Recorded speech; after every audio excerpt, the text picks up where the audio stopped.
ఒకప్పుడు రాజకీయాల్లో క్రమశిక్షణ, ప్రజా ఉద్యమాలు, అంకిత భావానికి మారుపేరుగా నిలిచిన కమ్యూనిస్ట్ పార్టీ ఆఫ్ మార్క్సిస్ట్ అంటే సిపిఎం ఇటీవల కాలంలో నెల్లూరు జిల్లాతో పాటు రాష్ట్ర వ్యాప్తంగా తన పట్టు కోల్పోతోందనే చర్చ ఊపందుకుంది.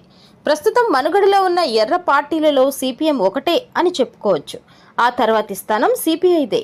కట్టుదిట్టమైన సిద్ధాంతాలు, నిరంతరం ప్రజల్లో ఉండే కేడర్ ఉన్న సిపిఎం పార్టీలో ఇప్పుడు రోజురోజుకు సభ్యత్వాలు తగ్గిపోవడం, గ్రామస్థాయి కమిటీలు అంటే శాఖలు కనుమరుగవడం విశ్లేషకులను, సాధారణ ప్రజలను సైతం ఆశ్చర్యానికి గురిచేస్తోంది.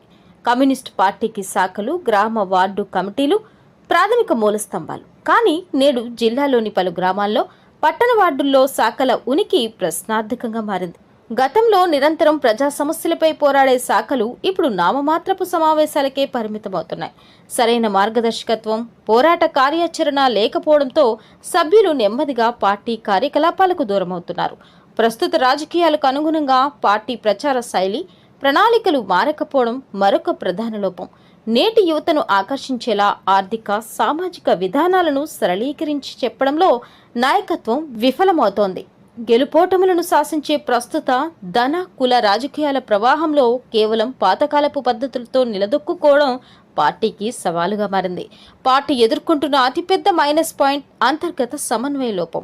దశాబ్దాలుగా పార్టీ కోసం ఆస్తులు, జీవితాలను త్యాగం చేసిన నిజాయితీపరులైన నాయకులను, కార్యకర్తలను తృణప్రాయంగా పక్కన పెడుతున్నారు. ఇది తీవ్ర చర్చనీయాంశమైంది. చిన్న చిన్న వ్యక్తిగత కారణాలు, అంతర్గత విభేదాలను బూచీగా చూపి దశాబ్దాల తరబడి నిబద్ధతతో పనిచేసిన వారిని సైతం పక్కన పడేస్తున్నారనే విమర్శలు స్వయంగా పార్టీ శ్రేణుల నుంచే వినిపిస్తున్నాయి. గతంలో ఆ పార్టీ అంతర్గత విషయాలు రచ్చకెక్కేవి కావు. కానీ ప్రస్తుతం పార్టీ పరిస్థితిపై కార్యకర్తలే బహిరంగంగా చర్చించుకునే స్థితికి చేరుకుంది.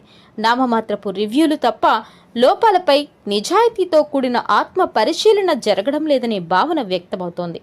దిద్దుబాటు కార్యక్రమాలు అనే పేరుతో సమావేశాలు వేసి కింది క్యాడర్కు వివరించిన ఆచరణలో అమలు కావడం లేదు.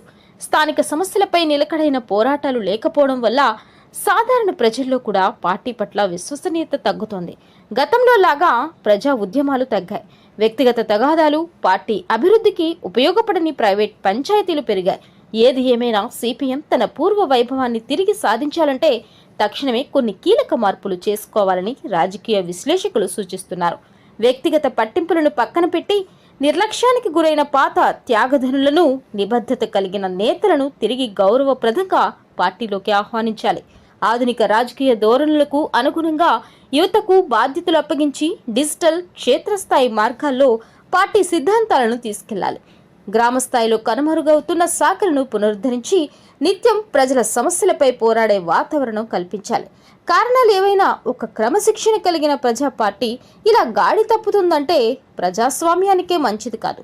ఇప్పటికైనా పార్టీ ఉన్నత కమిటీలు, జిల్లా నాయకత్వం కళ్లు తెరిచి లోపాలను సరిదిద్దుకోకపోతే జిల్లాలో పార్టీ ఉనికి మరింత ప్రమాదంలో పడే అవకాశం ఉందనేది అక్షర సత్యం.